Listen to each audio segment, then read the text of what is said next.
Muy buenas noches tengan todos ustedes. Bienvenidos a este simposio que ha sido organizado con toda la intención de reunir eh, distintas disciplinas, porque el ajedrez, más que un juego, es una metáfora viva de la toma de decisiones, la regulación del poder y la gestión estratégica. En este simposio interdisciplinario, nos reunimos para explorar cómo sus dinámicas pueden inspirar nuevas formas de pensar en el derecho, la economía y la administración. A través de tres ponencias que entrelazan teoría y práctica, abrimos un espacio para el diálogo entre disciplinas, donde cada pieza del tablero representa un concepto clave en la construcción de sociedades más justas, eficientes y reflexivas. Este simposio, que lleva por nombre El ajedrez como modelo de estrategia, regulación y gestión, diálogos entre derecho, economía y administración, propone una mirada innovadora al ajedrez como modelo conceptual para entender procesos de decisión, estructuras de poder y habilidades directivas. Comenzamos pues este evento con la conferencia, la ponencia, el simulación de decisiones bajo recursos limitados, a cargo del licenciado en Economía, Asael Ortiz Faustino. Los micrófonos son todos suyos, licenciado. Adelante. Muchas gracias, Luis. Primeramente, agradecer a los organizadores por esta amable invitación. Es un honor compartir con los ponentes Luis Ernesto y Oscar Yael, amigos. Y pues bueno, vamos a compartir algunos puntos respecto a este subtema que es el ajedrez como simulación de toma de decisiones bajo recursos limitados. Y bueno, me gustaría partir em, de la definición de economía. Algunos estudiosos de la economía la definen como esa ciencia social que estudia la distribución eficiente de los recursos escasos. Y bueno, dentro del juego, de este juego estratégico que es el ajedrez, eh, se evidencian también distintas alternativas en las que tenemos recursos limitados, como lo son las piezas, como lo son el tiempo y las distintas posiciones que hay. Además, recordar que este juego pues se desenvuelve en un entorno competitivo en el que, bueno, al contar con un oponente, tenemos que tomar en cuenta también esas decisiones que toma nuestro oponente. Todo esto bajo un esquema de racionalidad limitada. A lo largo de la historia, el ajedrez ha considerado mucho más que un juego. Es un modelo abstracto de la toma de decisiones humanas. Un modelo lo podemos definir como una abstracción de la realidad. Es decir, tomamos distintas variables para tratar de explicar algún fenómeno, como lo es, por ejemplo, el crecimiento económico, en el que influyen no solamente factores internos, sino que pues también esos factores externos en un entorno en el que las economías, las distintas economías, se desenvuelven en un proceso de globalización. Este proceso pues toma en cuenta los distintos hechos que suceden alrededor de todo el mundo, con lo cual la decisión que se tome en cualquier país nos va a afectar directamente justamente en nuestros recursos. Podemos definir que dentro de la economía existen distintos actores, como lo son el individuo, como lo son las empresas y como lo es el Estado.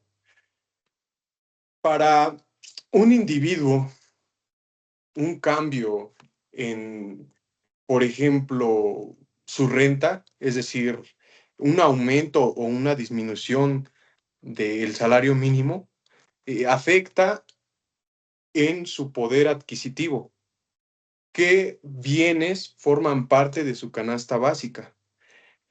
Es decir, yo puedo escoger en un supermercado entre 10 distintas marcas de aceite.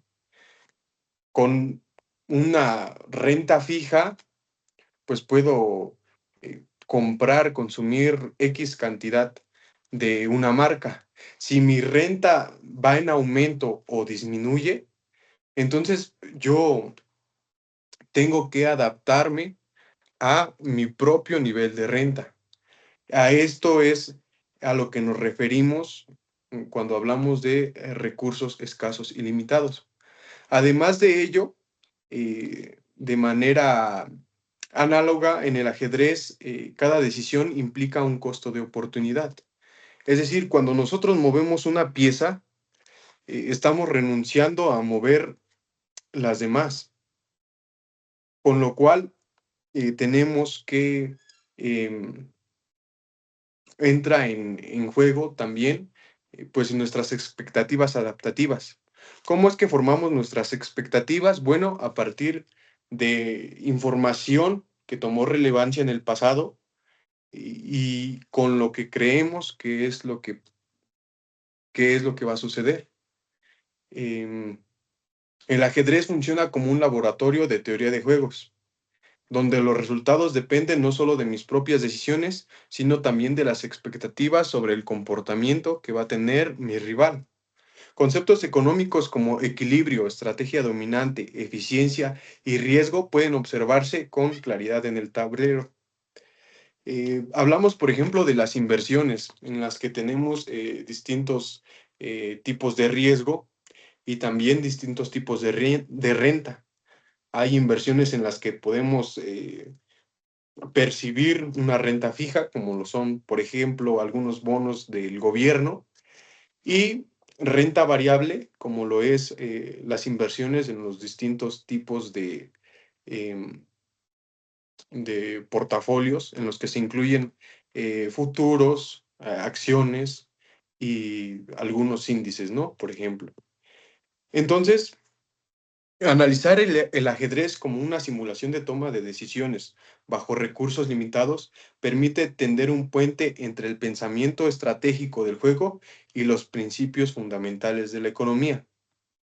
Cuando hablamos, por ejemplo, de la teoría de juegos, entendemos que este es un juego dinámico en el que se desenvuelven dos jugadores con información imperfecta. Algunos modelos asumen que, por ejemplo, el consumidor tiene pues información completa, pero esto no es así, porque veámoslo de este modo, cuando nosotros, por ejemplo, tenemos cierta cantidad de recursos y existe una variación en, vamos a poner esta analogía. Cuando un carpintero que utiliza madera está comprando constantemente madera en un entorno en el que existe algún problema forestal, eh, ese recurso pues se va limitando. Entran en juego también lo que son los recursos renovables e irrenovables. Cuando hablamos de recursos renovables, pues nos referimos a que esos recursos con el tiempo se pueden volver a producir, a tener. Sin embargo, los recursos irrenovables eh, nos limitan un poco más porque son productos que una vez desechados ya no los podemos volver a tener. Eh, En términos económicos, esta racionalidad limitada implica que los jugadores no están maximizando de forma absoluta. En teoría de juegos, una estrategia se define como un plan completo de acción que especifica qué decisión tomará un jugador en cada posible situación del juego. Cuando nosotros movemos alguna pieza, no solamente estamos esperando eh, eliminar alguna otra del contrario, sino que también tenemos que buscar el no desproteger a nuestras propias piezas, ¿no? Em, hablamos finalmente de que el ajedrez permite observar cómo incluso en un juego de información perfecta pueden surgir resultados subóptimos. con lo cual entran las expectativas adaptativas, que se refieren al proceso mediante el cual los agentes forman sus expectativas sobre el comportamiento futuro de otros agentes, en este caso nuestro contrincante, basándose en expectativas pasadas.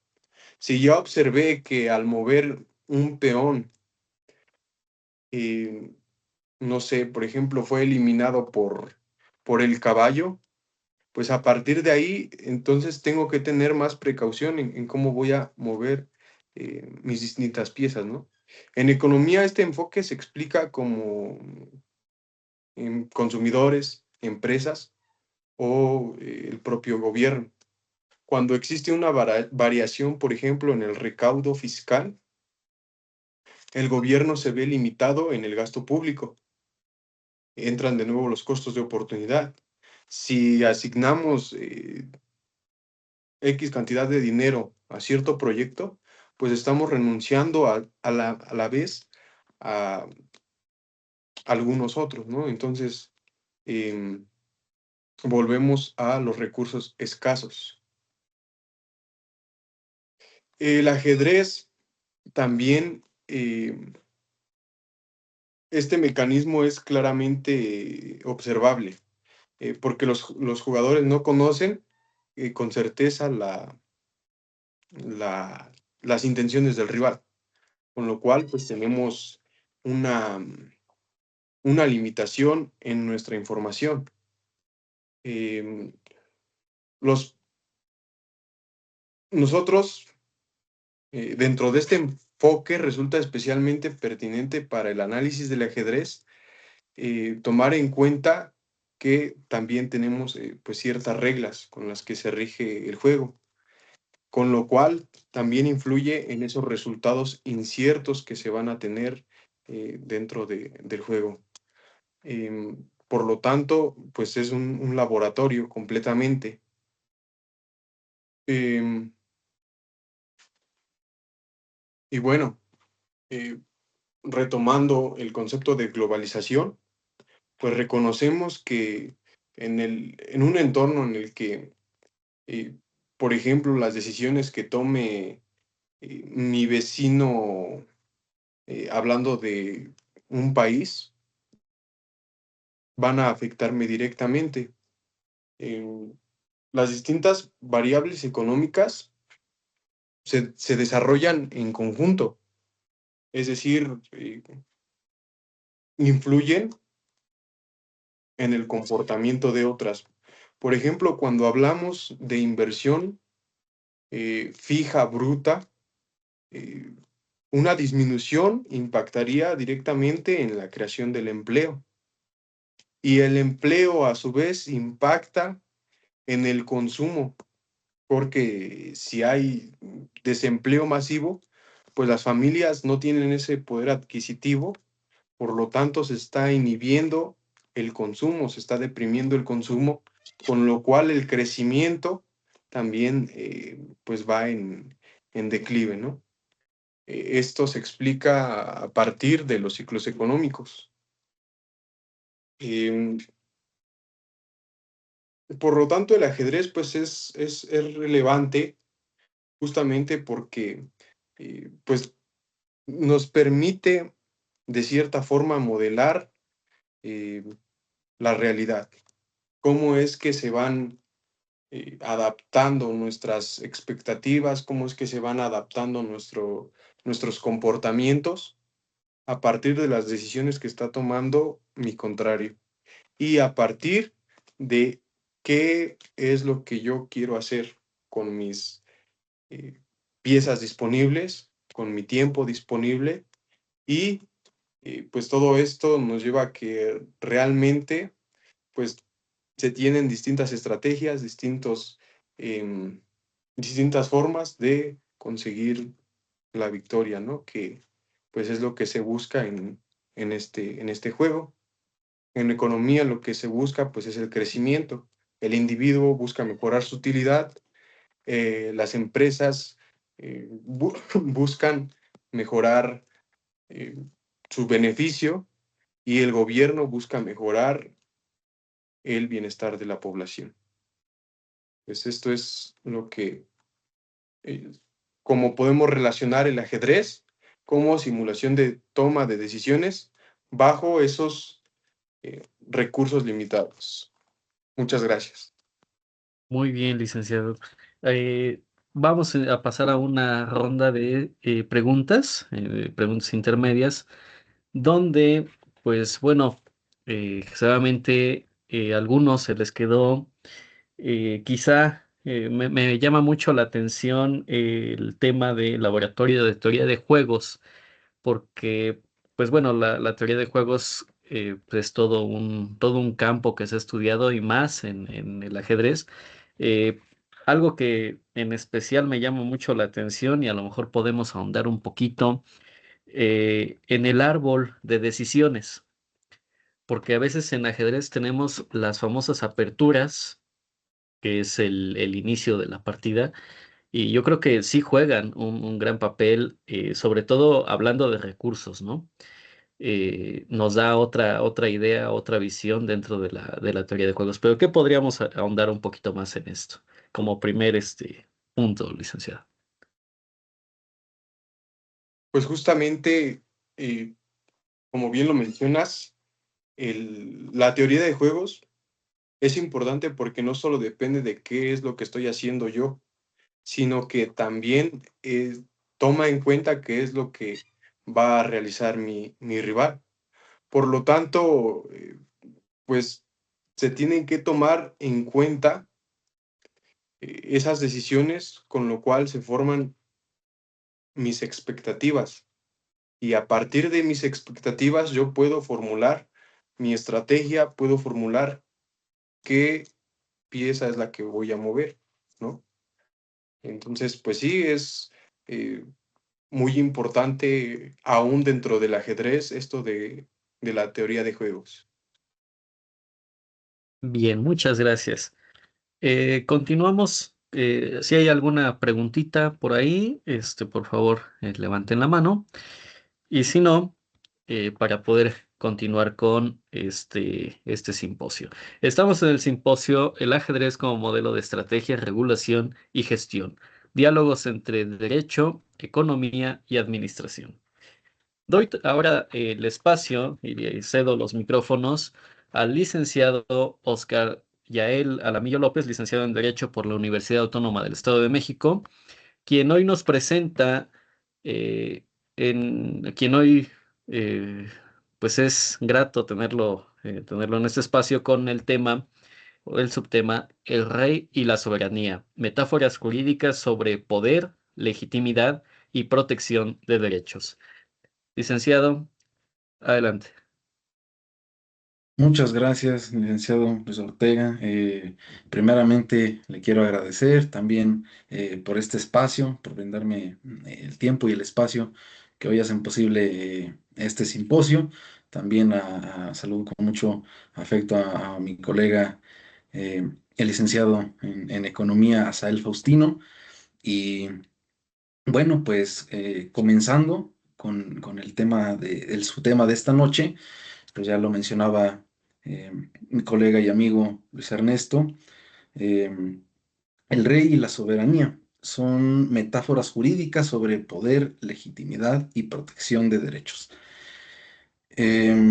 Primeramente definamos el tablero como, o veámoslo como el Estado de Derecho, al tablero de ajedrez. Se va a representar el tablero como el marco normativo que establece reglas claras y a su vez pues iguales para los jugadores. Y bien, sin reglas no hay juego y sin leyes no habría Estado.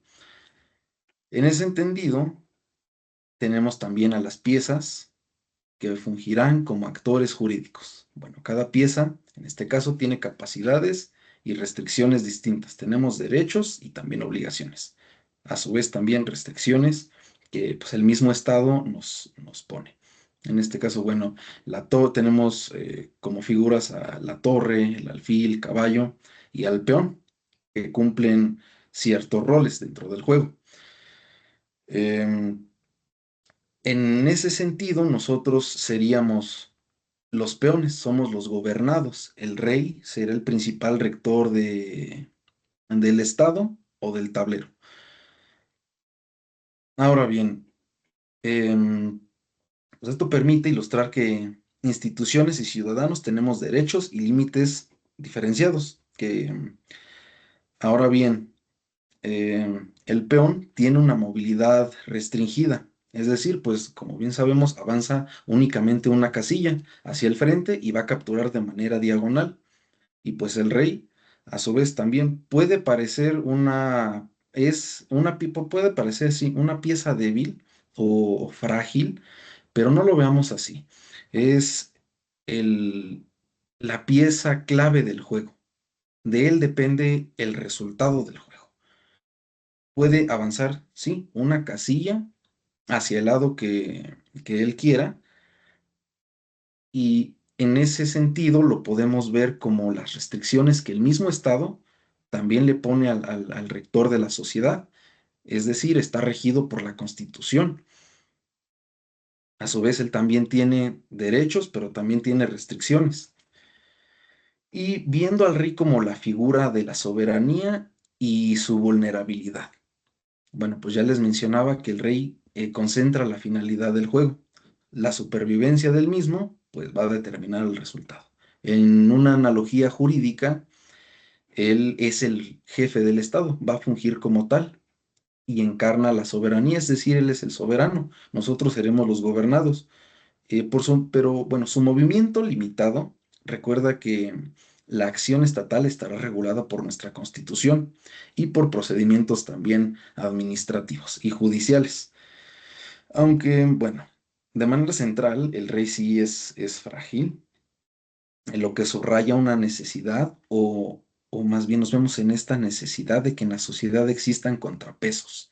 Es decir, tenemos al rey como el poder ejecutivo, tenemos al poder legislativo y al poder judicial, y a su vez a los controles administrativos para que no exista, para evitar esa concentración del poder, para que haya una división y mecanismos de control y rendición de cuentas.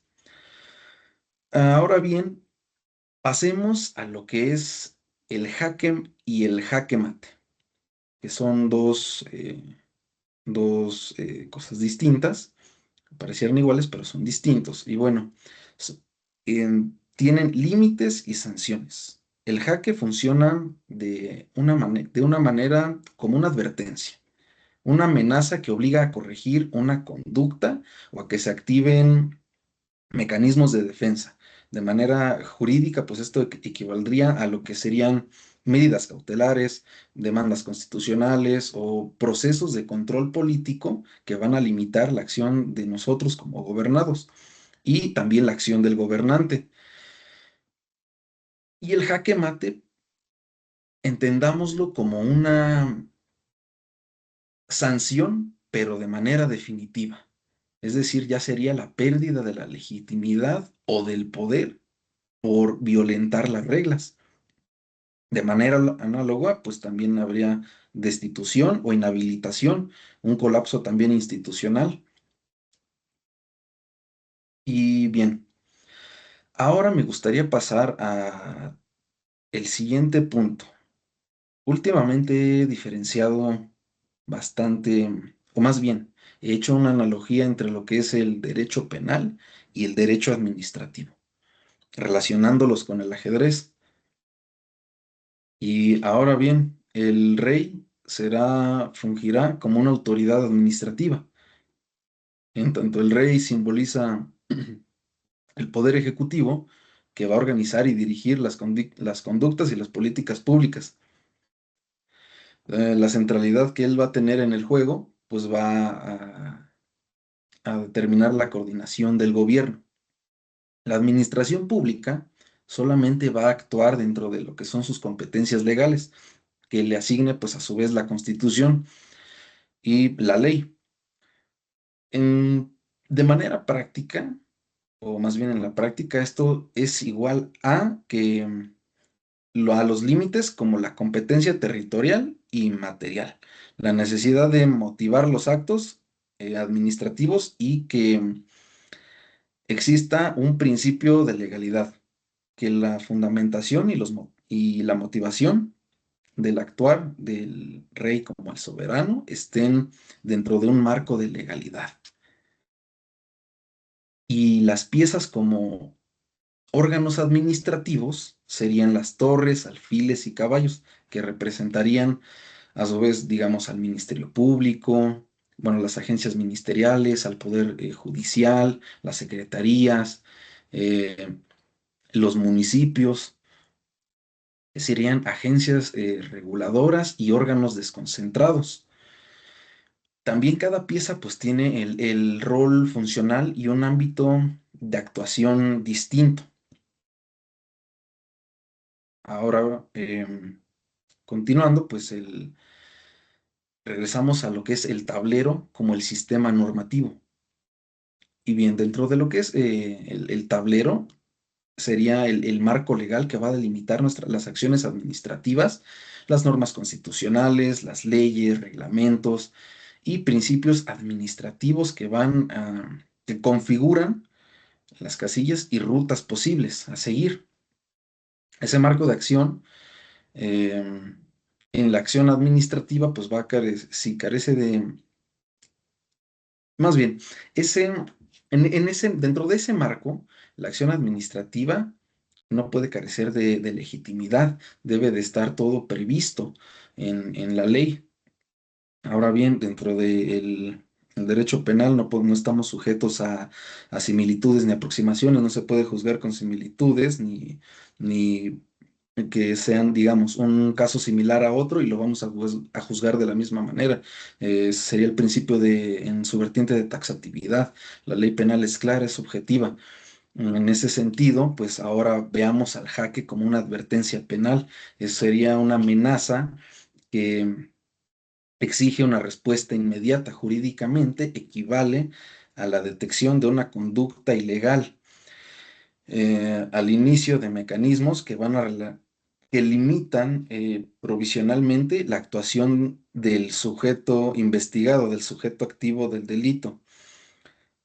Habría una investigación preliminar previo a una denuncia, y recordando que también existen delitos que se persiguieran por querella y hay delitos que se persiguen de oficio. El mismo código eh, penal nos establece qué delitos se regirán em, qué delitos requieren que se persigan por denuncia y qué delitos se requiere que se persigan por querella, es decir, a petición expresa de parte de la persona que resiente la conducta delictiva o del ofendido, que a su vez también resiente de manera indirecta la conducta delictiva. Ahora bien, el jaque no va a decidir un resultado final, pero obliga a activar un procedimiento que hace que se preserve la estabilidad institucional y en sociedad. Una de las funciones del derecho penal será esclarecer los hechos. Es uno de los objetivos de esta rama del derecho. Ahora bien, el Estado, cuando detecta una conducta ilícita, emite una advertencia. La puesta en jaque requiere de una vigilancia institucional y pruebas mínimas para justificar la intervención. El, el estándar mínimo, si lo relacionamos esto, sería el estándar mínimo probatorio dentro del sistema penal acusatorio aquí en México. Se requieren, pues, órganos de control que recabarán indicios y solicitarán medidas ante un juez. Ahora pasando al jaque mate como una sanción definitiva, que el jaque mate es la derrota total e irremediable, pues sería del rey. En el derecho penal ahora lo relacionamos con la condena firme que va a cumplir esa función simbólica, si está relacionada si lo relacionamos más bien con el tablero de ajedrez y una partida de ajedrez, implicaría la pérdida de la libertad, la inhabilitación para cargos públicos en caso de los servidores públicos y la extinción de ciertos derechos constitucionales. Ahora, Pasando a otro punto, recordemos, bueno, también debería de haber un equilibrio entre defensa y ataque. El rey se va a proteger con sus piezas, el acusado se protege con garantías procesales, o más bien serían las reglas del juego. En este caso, nosotros fungiríamos como los peones, los gobernados. Un ejemplo, hablando del derecho administrativo, sería un arresto por falta administrativa. Pongamos el siguiente escenario. Un ciudadano comete una falta administrativa en vía pública, digamos, alterar el orden, agredir a una persona. El peón es detenido brevemente por la autoridad local, policía municipal. El rey será la autoridad municipal, como presidente municipal. Dentro de su marco de legalidad va a ordenar una medida siempre dentro del tablero normativo, siempre de su marco de legalidad, que sea constitucional y sea pegado a derecho. El movimiento del peón, bueno, recordando que el peón avanza un paso únicamente, representa a nosotros como ciudadanos actuando en la vida cotidiana y podemos ser detenidos por una infracción menor, ya sea tomar en vía pública, eh, agredir a un oficial de policía, agredir a una persona, hasta por tirar basura en vía pública, en la calle. Y bueno, su captura es de manera diagonal. Si el peón intenta resistirse o agravar la conducta, la situación va a cambiar y se activa un procedimiento distinto. Se puede agravar. Em, Ahora recordando, el movimiento del rey, un paso adelante en cualquier dirección. La autoridad puede actuar con medidas breves, pero deben de ser eh, actúa más bien con rapidez y ordena la detención administrativa en este caso, pero únicamente un paso. Serán medidas breves, motivadas, fundadas, motivadas y serán temporales, porque pues recordando que él es derecho administrativo y derecho penal será última ratio, es la última razón. Es cuando todo lo demás no sirve, cuando todo lo demás falla, el derecho penal será la última razón, quien definirá cuál será la sanción correspondiente. Ahora pasemos a un ejemplo dentro del derecho penal. La promesa o reparación o acuerdo reparatorio eh, hacia una víctima del sujeto activo del delito a la víctima o el ofendido que resiente la misma conducta. El siguiente escenario sería, un acusado colabora con la investigación y ofrece reparar a las víctimas u ofendidos el daño. Van a negociar un acuerdo reparatorio. Bien, la analogía del movimiento. Captura al peón en manera diagonal, un movimiento que implica una interacción y un cambio de rumbo para lograr un objetivo. El rol del rey será, en este caso, ahora el rey funge como el Estado. Valida la solución dentro de un marco legal y va a garantizar que la reparación sea proporcional al daño. No será lo mismo un homicidio que lesiones. No será lo mismo el robo que un secuestro. Y bien, el mensaje clave es que la acción del peón que captura en diagonal muestra que la justicia penal puede avanzar mediante soluciones que combinan sanción, reparación y reinserción, siempre bajo la supervisión del tablero jurídico, es decir, del Estado. Y el rey como el eje rector de la sociedad, en este caso el gobernante. Em, por mi parte es cuanto y si hay alguna duda, con gusto la trataré de resolverla. Bien, muchas gracias, licenciado, por su tan eh, espléndida presentación, sobre todo, como bien lo es su tema, metáforas jurídicas sobre poder, legitimidad y protección de derechos, que sin duda es un buen, bueno recordar, es una buena analogía en cuestión de esta encarnación, si ustedes lo quieren tomar así, de la soberanía hecha por el propio rey, en este caso del tablero. entendiendo a este como un símbolo quizá de unidad, de orden, inclusive algunos podrían tomarlo como ese padre protector, ¿no? De las piezas, inclusive de su propia ciudadanía. Recordemos que el rey en el ajedrez es pues la pieza más importante del tablero. Sin él no existe o no existiría propiamente el objetivo del juego. ¿Alguna duda, pregunta? ¿No? Mm, Bien, Sí, estamos en... Sí, adelante, adelante, Cristian. me gustaría que profundizara un poco más acerca del contexto de em, la, justamente lo que es la analogía jurídica. A qué se refiere justamente con el concepto de analogía jurídica respecto a las limitaciones que tiene el peón, ¿no? Se relaciona con nosotros como individuos, como los gobernados. Claro, bueno, para responder a tu pregunta, bueno, me enfocaré en la distinción, más bien la analogía y la distinción entre el derecho y el tablero de ajedrez, al rey como el eje rector. Bien, nosotros como peones, el peón recordando que es la pieza simple, pero si no hubiera peones, tampoco habría juego. Sin rey, tampoco habría juego. El rey sería, en este caso, nuestro poder ejecutivo, el presidente, presidenta de la República. También podría fungir, si lo pasamos a un ámbito estatal, el gobernador o gobernadora del estado de la República. A un ámbito municipal, el presidente municipal.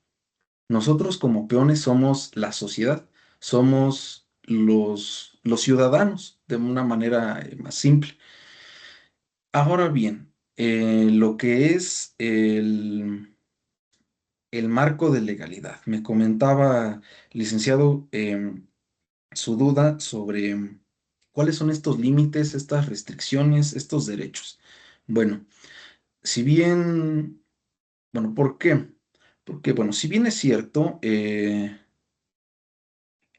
tenemos derechos, también tenemos obligaciones. Hay una frase muy común que dice, muy coloquial que dice,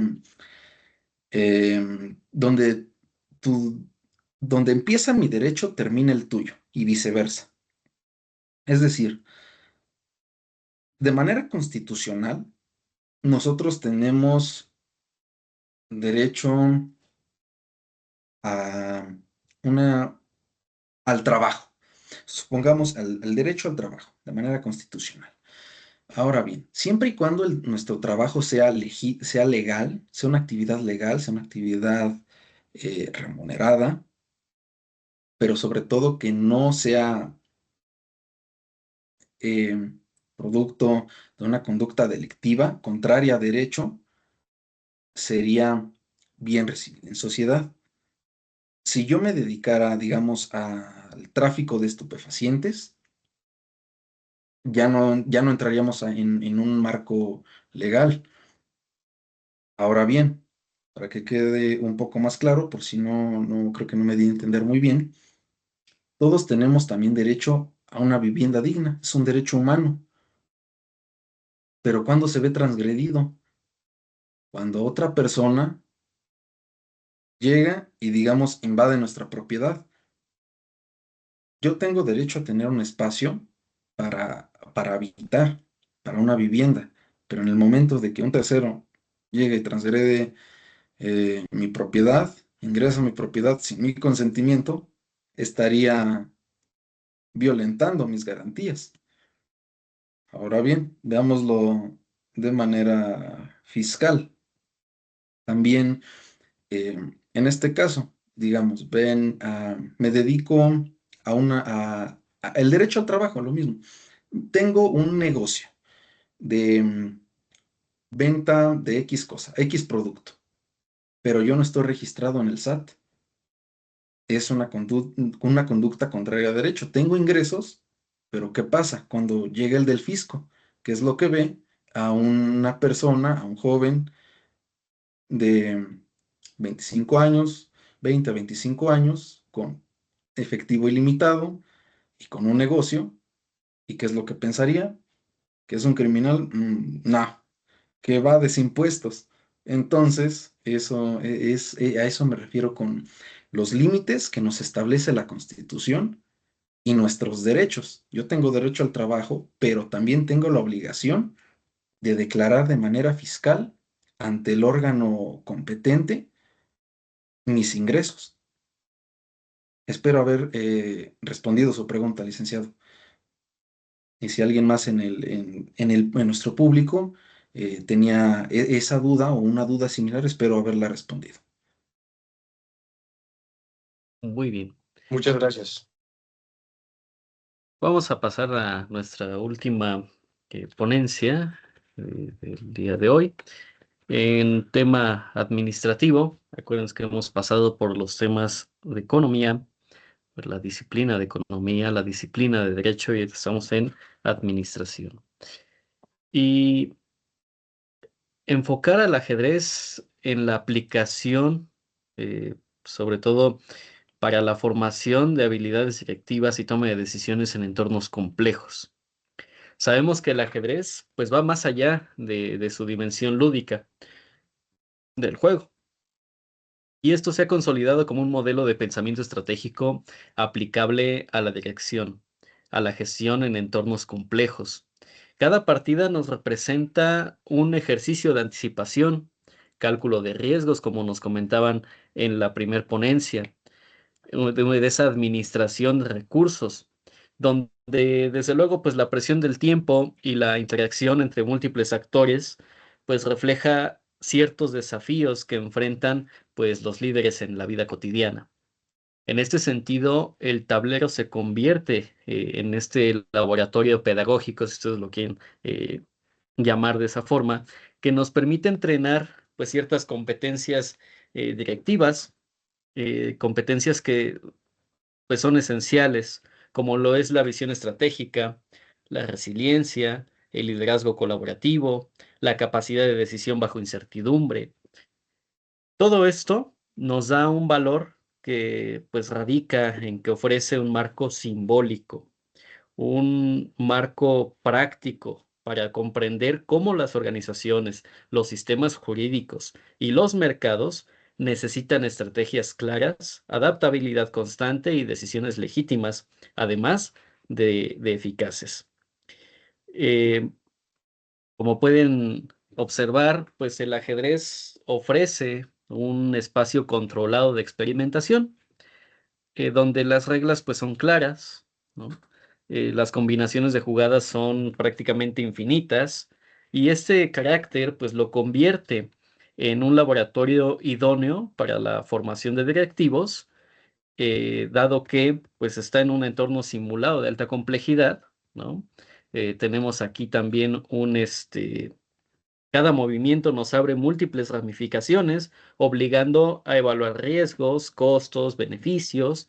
El tablero se convierte en un microcosmos de la organización, donde las decisiones pues nunca son aisladas, siempre van interdependientes.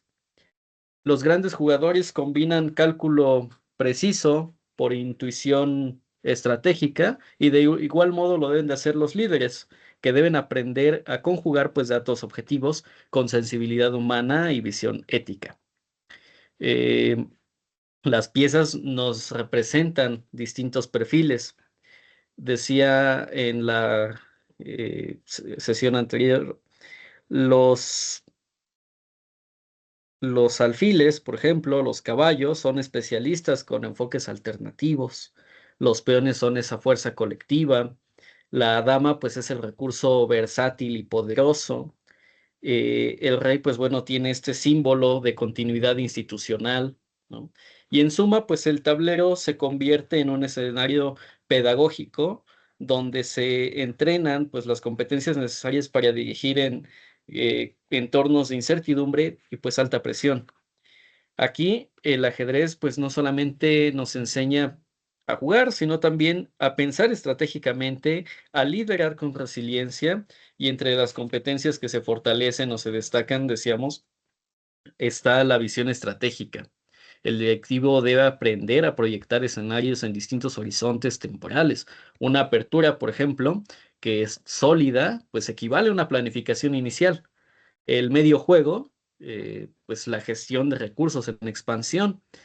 Y el final, que ya es la última fase de nuestra partida, pues nos exige eficiencia y sin duda un cierre ordenado.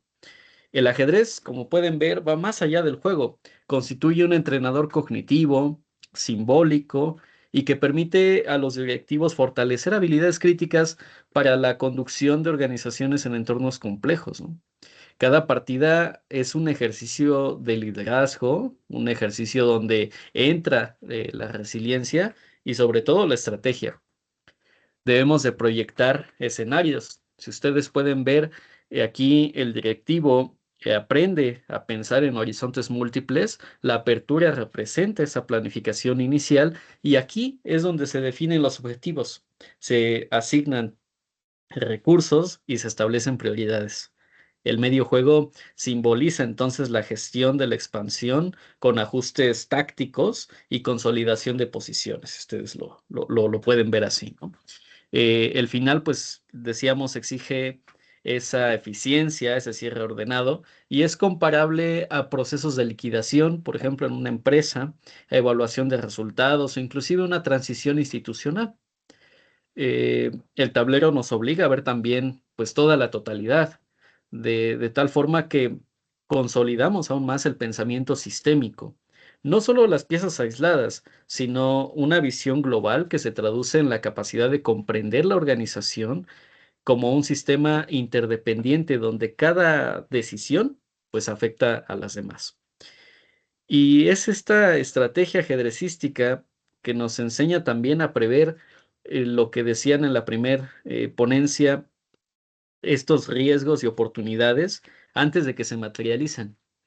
Fortalece una cultura preventiva en la gestión empresarial y, ¿por qué no decirlo?, también jurídica. En el tablero la información nunca es completa y eso es algo que rescato también de la primer ponencia y precisamente nos habla acerca de esta gestión de incertidumbre.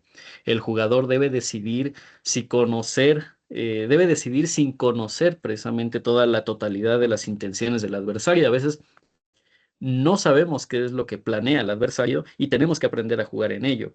Esta experiencia se traduce en la capacidad de actuar en mercados que son volátiles, por ejemplo, en litigios que son complejos o inclusive en negociaciones difíciles, ¿no?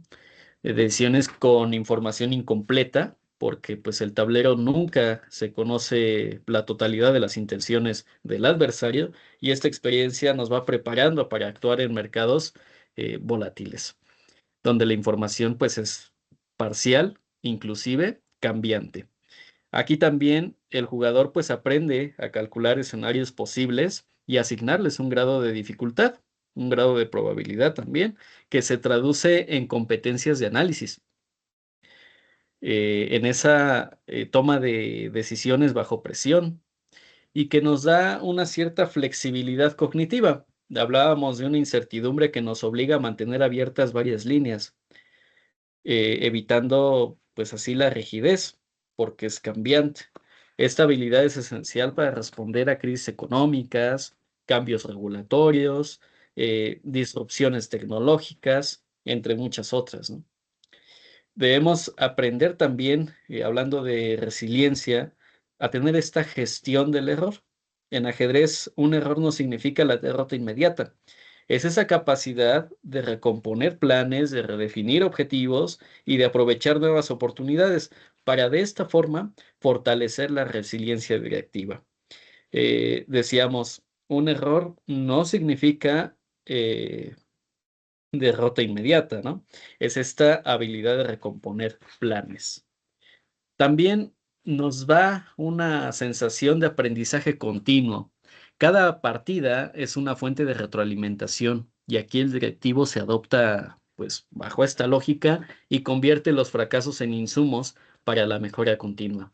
Algo que han hecho muchos modelos de ajedrez actualmente como Stockfish, como AlphaZero, que siguen actualizándose constantemente y ahora con la inteligencia artificial, el aprendizaje continuo es una gran fuente de retroalimentación.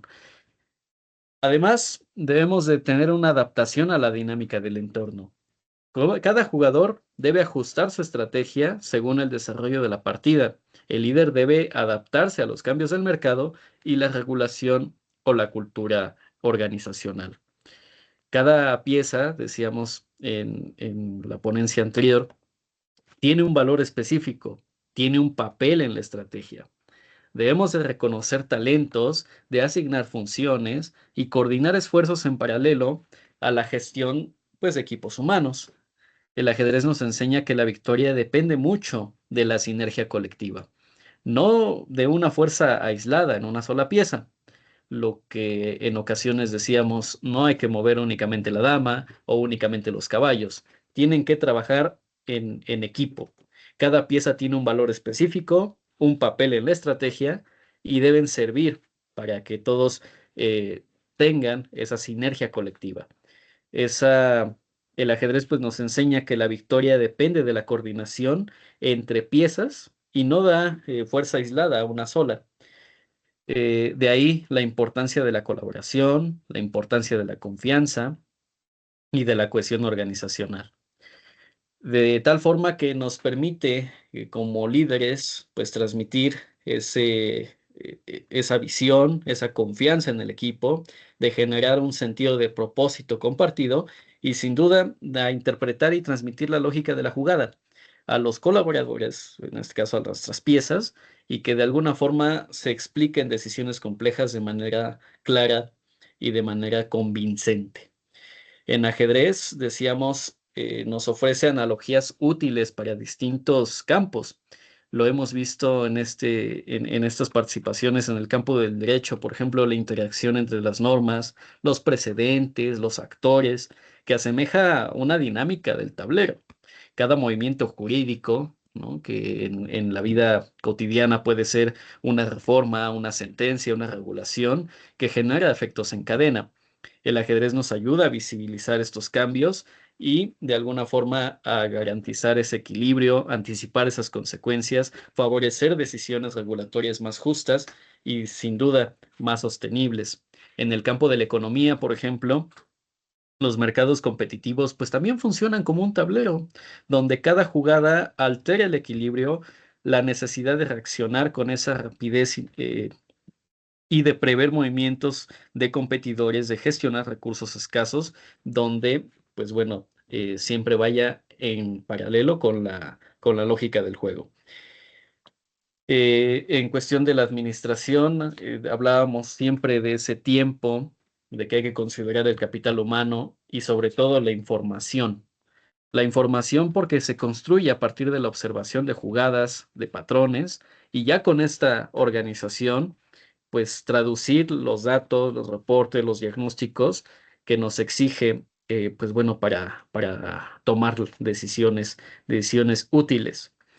De tal forma que, pues bueno, el ajedrez, más que un juego, es un sistema de pensamiento estratégico que condensa un tablero reducido a las tensiones propias de la vida organizacional, jurídica y económica. Y pues bueno, cada partida se convierte en una metáfora de procesos de decisión que enfrentan, pues bueno, los líderes en escenarios de alta incertidumbre.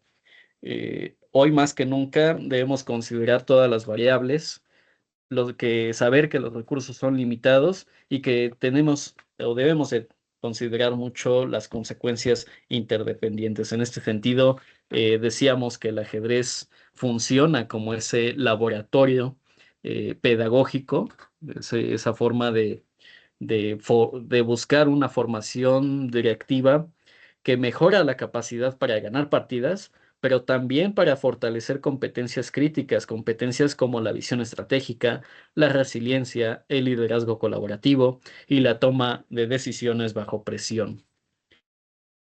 Por mi parte es cuanto y pues estoy abierto a las preguntas, si es que las hubiera.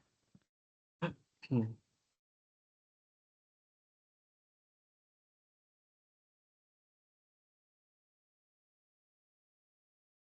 Bien, pues agradecer a quienes se han integrado a la sesión, también agradecer a los espacios que nos permiten la retransmisión en YouTube y recordar que la vida es una especie de ajedrez, como decía Benjamin Franklin.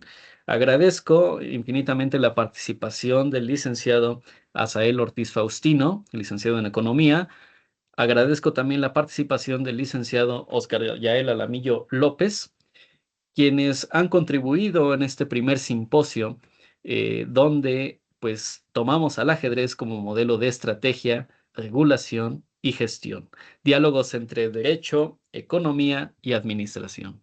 Por su atención, muchas gracias y que tengan muy buena noche.